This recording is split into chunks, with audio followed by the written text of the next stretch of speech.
G.R. शिक्षण या आपल्या यूट्यूब चॅनलमध्ये आपणा सर्वांचं पुन्हा एकदा सहर्ष स्वागत। राज्य सरकारी कर्मचारी, निमसरकारी कर्मचारी, राज्यातील शिक्षक शिक्षकेतर कर्मचाऱ्यांच्या मे, पेड इन जून पगारासंदर्भात आताच्या घडीची मोठी महत्त्वपूर्ण बातमी समोर आलेली आहे।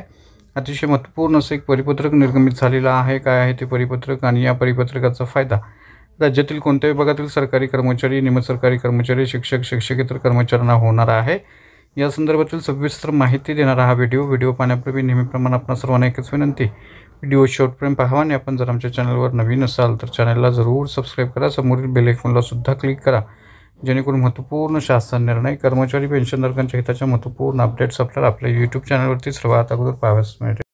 जसं की आपण स्क्रीनवर पाहताय, दिनांक 16 मे 2025 रोजी निर्गमित झालेलं महाराष्ट्र शासनाच्या अधीक्षक वेतन व भविष्य निर्वाह निधी पदक यांचे महत्त्वपूर्ण असं परिपत्रक आहे।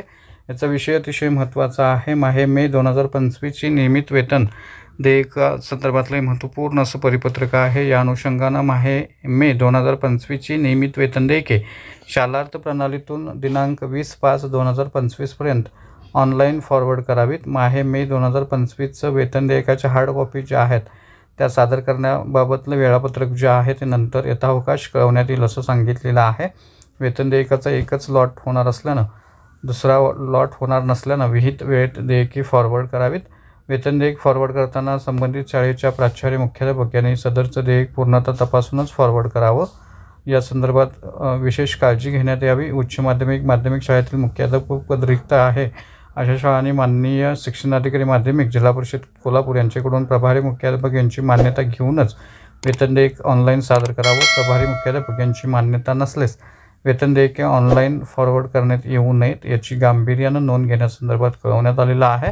शिक्षक शिक्षकेतर कर्मचारी यांची बँक खाते क्रमांक बरोबर असल्याची खात्री करूनच देयके फॉरवर्ड करण्यात यावीत।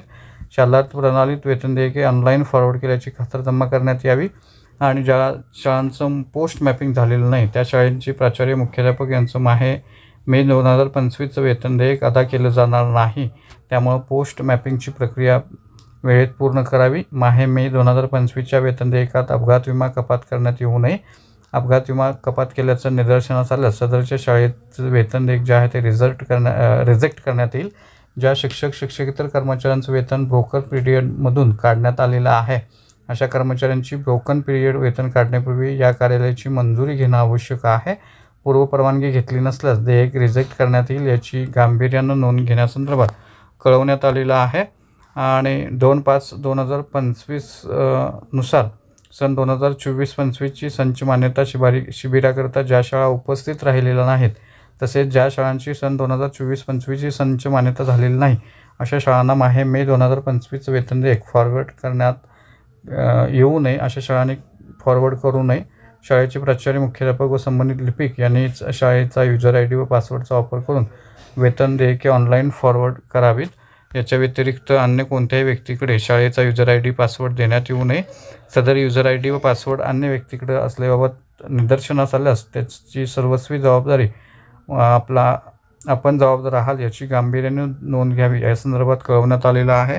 त्यामुळं निश्चितच या अनुषंगानं राज्यातील इतर वेतन व भविष्य निर्वाह निधी पदक जे आहेत त्यांची मे पगारासंदर्भातली वेतन देयके संदर्भातल्या सूचना निर्गमित करणारी परिपत्रक आता निर्गमित होत आहेत आणि या संदर्भातलं हे एक महत्त्वपूर्ण असं परिपत्रक आहे। त्यामुळे निश्चितच राज्यातील शिक्षक शिक्षकेतर कर्मचाऱ्यांचा मे पगार जो आहे तो वेळेत होण्याचा मार्ग आता रिकामा होणार आहे। त्या अनुषंगानं कार्यवाही करण्यासंदर्भातलं हे महत्त्वपूर्ण असं परिपत्रक आहे। त्यामुळे निश्चितच राज्यातील शिक्षक शिक्षकेतर कर्मचाऱ्यांसाठी ही अतिशय महत्त्वपूर्ण आणि आनंदाची बाब होती असं आपल्याला म्हणता येईल। तर हा होता अतिशय महत्त्वपूर्ण व्हिडिओ, महत्त्वपूर्ण बातमी। अशाच महत्त्वपूर्ण बातम्यांसाठी, रोजच्या महत्त्वपूर्ण शासन निर्णयासाठी चॅनलला सबस्क्राईब करा, व्हिडिओ आवडल्यास लाईक करा, शेअर करा, आपले काही प्रश्न असल्यास नक्की कमेंट करा। धन्यवाद।